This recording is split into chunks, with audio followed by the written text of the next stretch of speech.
గురుభ్యో నమః. అందరికీ నమస్కారం. కోర్టు తర్వాత మీ ఇద్దరికి ఇది చేస్తుంటే ఏదైనా ఇది ఛాలెంజ్ అనిపించిందా ఈ సినిమా? బైక్ మీద అంతమంది నేర్చుకున్నారు. యాజ్ అ ప్రొడ్యూసర్ నువ్వు మామూలుడి కాదు, నువ్వు అన్ని వేసుంటావు లెక్కలా. కోర్టు తర్వాత వీళ్ళిద్దరు కాంబినేషన్ అయితే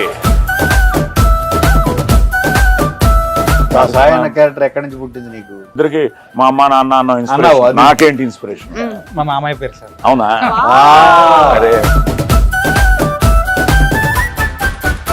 సో కోర్ట్ చేసిన తర్వాత ఈ సినిమా ఎక్స్పీరియన్స్ నీకు ఎలా ఉంటుంది యాజ్ అ క్యారెక్టర్? ఇది యాక్చువల్లీ కొంచెం కష్టం అనిపించింది, ఎందుకంటే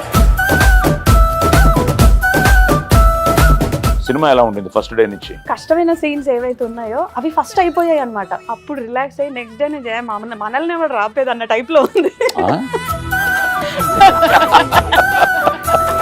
1 వీక్లో శ్రీరామనవమి, నవమికి రిలీజ్ అవుతున్నాం. ఇప్పుడు ఎలా ఉంది నీకు? గుండె ఏం కొట్టుకుంటుంది? నా టెన్షన్స్ అన్ని విజయ్కి ఫుల్ కథ చెప్పి కాకినాడ వెళ్ళాడు. కాకినాడ వెళ్ళి ఓహో. ఇక్కడ రాడు, కాకినాడలోనే ఉంటాడు. ఈ అమ్మాయి కూడా అంతే సార్. అక్కడే ఉంటుంది. సాయికుమార్ యాక్టర్ ఉన్నాడు కదా, ఏ ప్రస్థానం అంతా చేశాడు. నువ్వు ఆయన ముందు ఆయన డైలాగ్ చెప్పి మళ్ళీ అంటున్నావు. ఎంత ధైర్యం నీకు? చెప్పు ఒకసారి.